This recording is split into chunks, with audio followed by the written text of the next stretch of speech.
I am Frank Vaughn. It is April 11th, 2025, and it is a gorgeous day here in North Saskatchewan. The sun is shining, the temperature's heading up to the mid-teens, and I'd be surprised if any snow in exposed fields survives much past this weekend.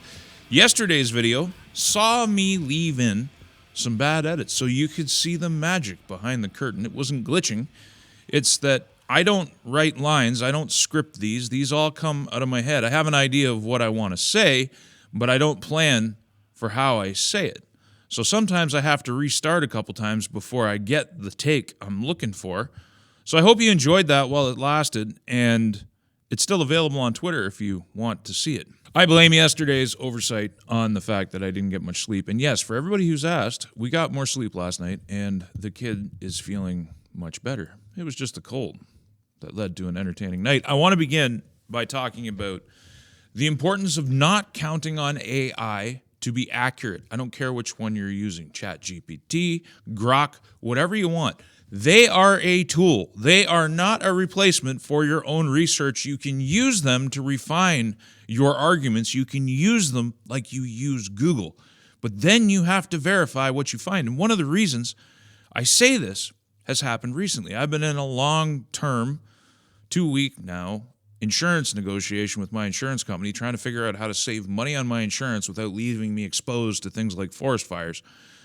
Grok and AI that I've checked insists that PST in Saskatchewan is not applicable to insurance policies on your home. But it's wrong. It's dead wrong. And here's the legislation that talks about it, and it's been this way since 2017, 8 years ago. And for some reason, AI doesn't know this. So this is an example of how you shouldn't outsource your own critical thinking skills and your own research just to AI alone. It's a tool. It will do whatever you tell it to.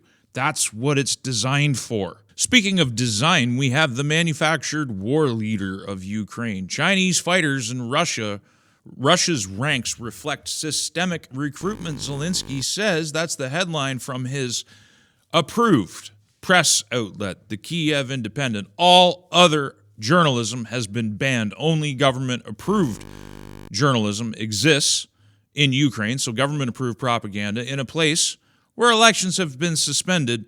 Zelensky is far past his term. Going over to his X account, reading the first paragraph, the first two captured Chinese citizens. Today, investigators from the Security Service of Ukraine spoke to them. We are working to establish all the facts regarding the involvement of these and other Chinese citizens being part of the Russian occupation army.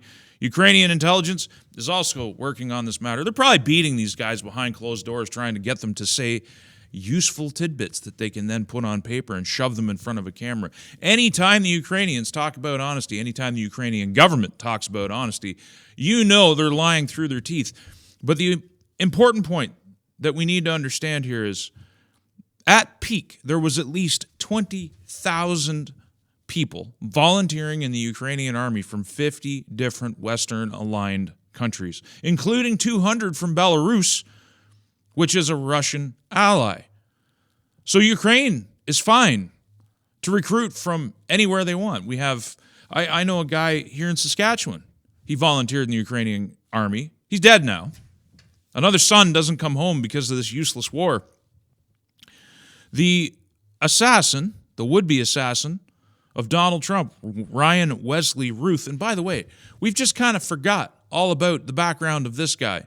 And not to mention the first guy who tried to kill the president. Nobody's curious, including the president, which raises a lot of red flags and questions for me. Who were these people? They're like mystery men. Why have two distinct assassination attempts disappeared under the radar? Nobody even seems to be curious. No one in the Trump administration and no one outside of it wants to talk about it. Why is that?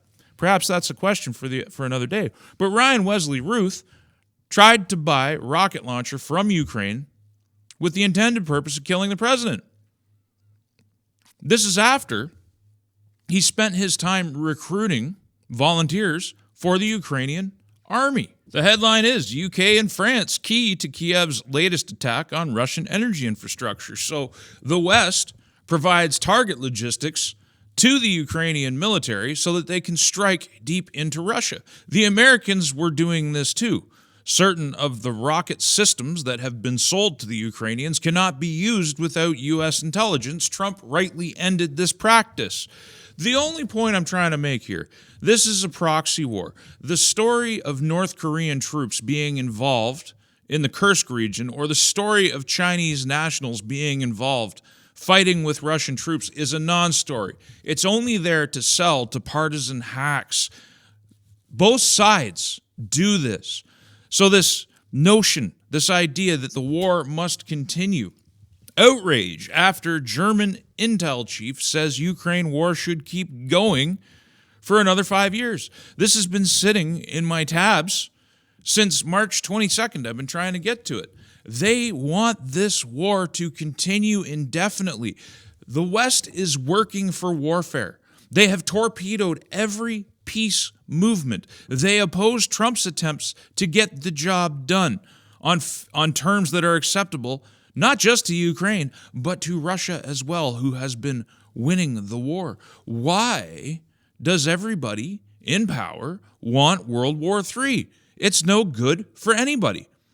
And I find it really offensive that Zelensky is trying to churn up even more issues with Chinese. He's playing off the fact that the Americans and the Chinese are off to a trade war. This is actually a battle, and I guess I'll go on a tangent here for a little bit. This is a battle about the future of reserve currencies. The U.S. dollar is waning. It's weakening in the world. The bond markets have been weakening. Stocks and everything. There's volatility all over the place because there's a shakeup. There's a realignment happening.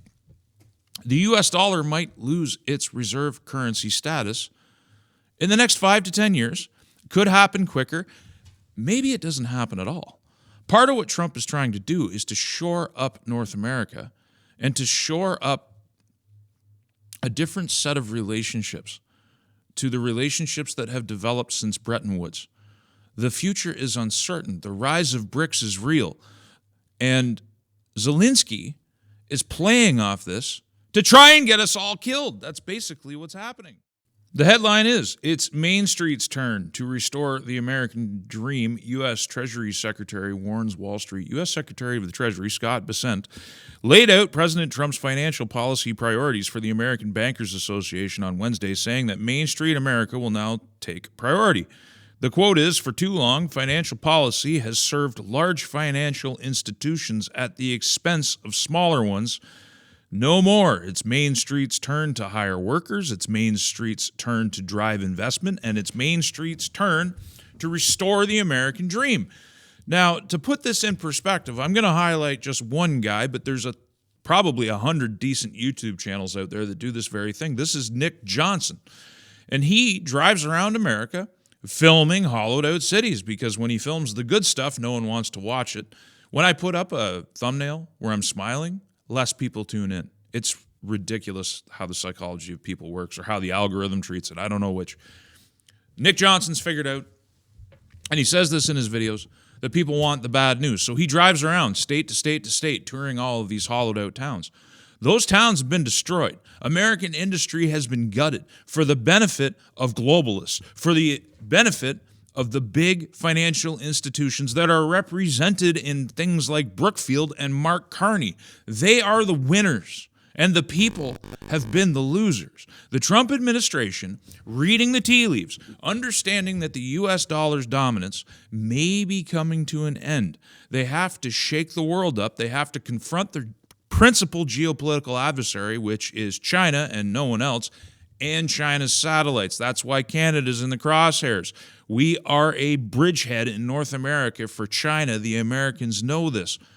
But the way that you fight, the way that you survive the loss of U.S. dollar dominance, is you have to reawaken the American production powerhouse. And that's what they're attempting to do with tariffs, to cure and reverse the decline of the domestic American landscape, the hollowed out towns, bring the jobs back. It's a defense against the loss of U.S. hegemony. Now, this is all an important story for Canada, because Canada is in a precarious position.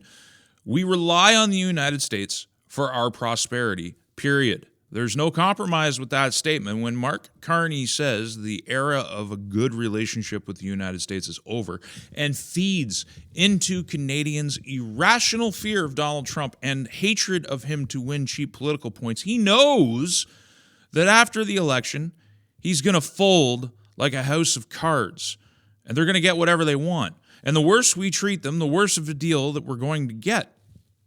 But I digress. There's also the Chinese influence aspect. They literally have a foothold in our government, operating police stations, training their troops on our soil, triads operating with abandon here, running drugs through our ports that are wide open, none of our rail traffic searched. Canada is in a bad spot. If we are smart, we will join up with the United States and create Fortress North America, whether as a sovereign nation or, as I see more than more likely, as two nations. One a Western republic or a Western state and what's left of Canada. Because the Americans don't want the Canadian problem. Quebec and Ontario, and I'm sorry for the millions of you who are there who understand how things work, you're outnumbered by the millions and millions more who think that Trump is the bad guy, that socialism is the answer to everything, and that everything is fine here in Canada. They live on their screens. They're completely divorced from reality. The headline is, Canada embraces European suicide. So skipping down a little bit, I'm just going to read this paragraph outright. Why will so many Canadian voters get this election wrong? A big reason is that they have been fed lies about their nation's relative strength and sovereignty all their lives. I've often said, it's not just scorn. It's not just ignorance. The Canadians, the Canadian public, and particularly a lot of the boomer generation, people who have been swimming in the propaganda because that's all we have anymore. The media is completely captured by the Liberal Party of Canada, the public sector unions, and the bureaucracy. It's just the way it is. When you're subsidizing journalists, one program, Google cutting a check for $100 million, ends up subsidizing journalists for 5 figures of their wage, and that's outside of official tax dollar-backed government programs that subsidize the media directly. It's captured. These people are victims as much as they're victimizing the people who are awake. I've been away from advertising for 25 years, probably longer. We never had cable growing up. I never watched TV. I've never been into TV. I'm not into shows. I have no idea what the hell's going on in pop culture. I don't see advertising. So my brain is wired differently from somebody who's been swimming in it their whole lives. Back to the article. I've had conversations with Canadians from all walks of life, many of whom are reasonable, rational, knowledgeable people who know little to nothing about how much the United States subsidizes Canada's economy. And they use the word subsidy. And our captured media plays on that a lot because it's not technically true that the United States cuts a check to the Canadian government to keep us alive.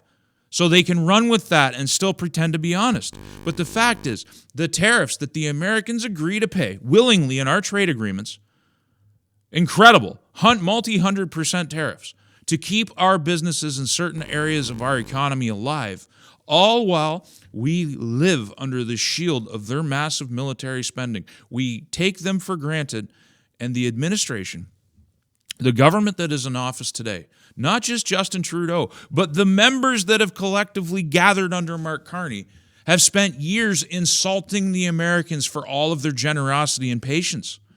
Canada is propped up by the United States more than anybody else. China would like to usurp that position. China would like to get in the door and stay in the door. They like their foothold. If we're smart, we'll kick them out and we'll embrace the Americans. That's the position we're in. We don't have a choice. When all of our political leaders talk about sovereignty, you lost it a long time ago. It's been gone for decades. You now have a choice about how you're going to live and who you're going to live with. They do not realize that their economy functions by virtue of unidirectional trade barriers and a closed banking system that permit Canadian products to flow into the United States while restricting American products into Canada. It is an unfair, unbalanced trade relationship. Canada can make the argument that it's necessary for certain sectors, like dairy, like agriculture. The Americans have this thing called a favorable climate. We have this thing called a cold climate. It puts them at a distinct advantage. We apply tariffs to protect our industry so that we have some domestic food production because we've given the rest of it away. I recall, it was the 1950s or the 1960s. I shouldn't say I recall. I recall a story that my father told me. My dad and my grandfather were in farming in a place called Colborne, Ontario. They grew tomatoes and they grew various crops on 100 acres, and those crops went to canning factories, and those canning factories preserved them so that they could be ate by Canadians through the winter. He went to a meeting. I've still got the tweed jacket that he bought for the meeting. It's one of my most precious possessions. He went to this meeting, and it was a growers' meeting, and it was with wholesale buyers. And they were told, in no uncertain terms, it's over. We're not buying from you anymore. We're buying from California and Mexico. Do something else. Everybody went into tobacco. Everybody lost their shirts. It's a tragedy. It's a Canadian tragedy. Too few people are aware of the fact that we sold out our agriculture sector and we completely denuded our ability to keep ourselves alive through the winter. We can't do it. So the few sectors that we have left, dairy and beef and cheese, and I guess that's dairy too, we protect these things via tariffs, and you can make an argument that we need to. That's fine. But if you need to protect something and it disadvantages your strategic partner, and then you spend your time insulting them and taking them for granted, don't expect the relationship to continue. It's a miracle it's continued for as long as it has. Canada primarily operates as a pass-through country for other nations that wish to import goods into the United States while taking advantage of Canada's more favorable trade terms with America. Canadians also fail to realize how much the United States provides for their national security. This lopsided trade arrangement and gratis military protection have allowed Canada's government to pursue wildly expensive pet projects like gay rainbow monuments in Ottawa that we don't need, and extravagant spending on DEI projects in Bangladesh. It's completely absurd. An order in council that was signed just the other day, $40 billion in spending while we're in the middle of an election. There isn't even a sitting government. We haven't had a sitting government since they prorogued the thing. And they're just blowing the bank. And a lot of this is built on the back of American patience for their so-called ally. We've been terrible friends. We've been toxic friends. This lopsided, I already read that part, such as destroying the country's industrial self-sufficiency in the name of fighting global warming. Canada's economy is much more socialist than most Canadians understand. Without American patronage, it would collapse in its current form. It's true. All the virtue signaling our politicians do, we are entirely dependent on the Americans. And if it wasn't for the fact that they have to play chess with their geopolitical adversary, they might have brought us to our knees as it is. They also have a public that they have to face. And with Europe and Canada and China and many other nations seemingly about to come together to fight a tariff war with the United States, it's death by 1,000 prick points. So, as I said in a previous video, Trump blinked so he could focus his attention on the Chinese. Doesn't mean there's a lot of things off the table. I think 51st statehood for the entire country is off the table, as I've said before, but I don't think it's off the table for the West. We got to seriously consider, if we don't do statehood with the United States, we need to seriously consider sovereignty. And in building towards that sovereignty, we need to reclaim fully the power of tax collection provincially, reclaim fully the power of policing away from the RCMP. We need to reclaim fully any aspect of our provincial lives that we can and enhance our autonomy, because Ottawa is not our friend. They're a bunch of raging communists, and no one has ever been more that than Mark Carney. The storm clouds for the Canadian economy and for Canadian well-being are all around you. You have been led into disaster. The Americans are not the enemy, and the sooner we embrace them in friendship and this new global structuring, the better it will be for all of us. This headline, breaking news right now, Ingersoll GM workers informed of plant shutdown. How many companies are downsizing? How many companies are laying off? How many companies are relocating to the United States as their tax regime, as their structure gets more favorable to business, as Trump incentivizes capital to flow back into the United States at an accelerated rate? Canada is flirting with electing somebody who just wants to convert the country into a socialist hellhole. We're talking universal basic income. We're talking subsidy forever. We're talking trade war with the United States. 90-day reprieves expire. And the world will be, because everything is moving so fast and fluid these days, the world will be a different place in 90 days than any of us right now can even imagine. Because every single day brings a newness. Meanwhile, the same government that we are flirting with re-electing wants to continue the mass immigration, which is undermining Canada fundamentally. It's not just the money laundering and the criminality, which is inflating the housing market. It's also too many people in too few homes and building coffin homes designed on the model of Hong Kong, these modular homes which will benefit Mark Carney and his company. He wants to raid you, the taxpayer, to enrich himself and his friends. It's insane that Canadians could even consider this. I don't like Jagmeet Singh. I think he's one of the worst people in politics. I almost think he's worse than Justin Trudeau, to be completely honest with you.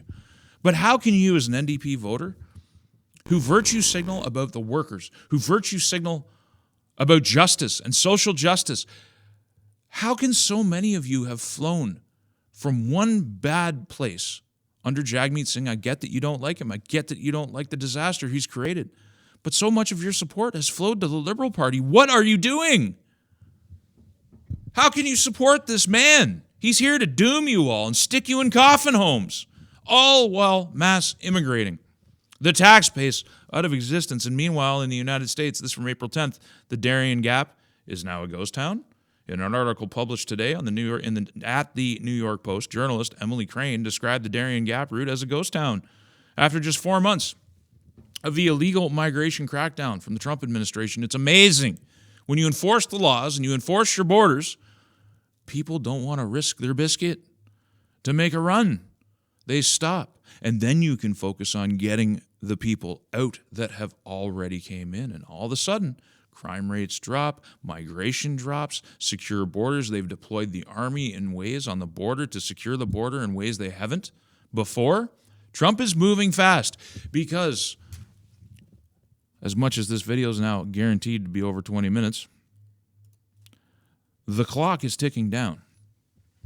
There ain't much time left to right the ship, particularly the ship of North America. It has to be done in short order. It has to be done quickly. We don't have time to dilly-dally. The world is a changing place. The resource supply is finite.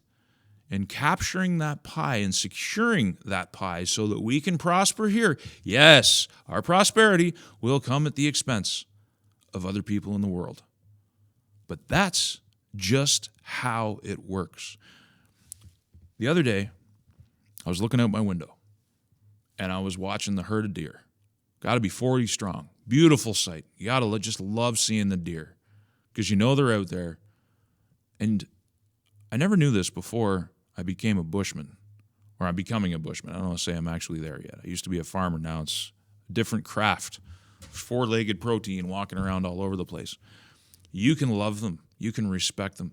You can admire their beauty. Dare I say, you can even pet them, knowing that they're your sustenance. And I share that in common with the timber wolf and the coyote and the cougars that live all around me. Nature is competitive. There is a mutual interest in maintaining a sufficient supply of the things that we need to survive and to live and to be prosperous. The world is like that. Nature doesn't stop at the human door. We are still part of nature. And things in this world are changing. Not all cultures are created equally. Some cultures are going to destroy themselves. And we want to make sure that we create a different one, that we maintain ourselves, that we fortify ourselves so that we can survive and our children can survive and we can have a bright future. The opportunity to create that outcome is happening right now, right here, and we got to smarten up. I'm Frank Vaughn. If you like the work, please consider supporting it via donation on the website. We do this without advertising and sponsorships. We're doing it the hard way, which is why everybody's always asking, why aren't you at 100K subscribers? This is why. We do things the hard way here. I'll see you in the next one. Did you know that I have a website, frankvaughn.ca, the ultimate repository for all of my work, and a backup location just in case the censors come for me again? And if you like the content, please consider using the donate link in one of the options available. There are no paywalls, there is no advertising, and there is no Patreon, and I intend to keep it that way. Thank you for your time and your consideration.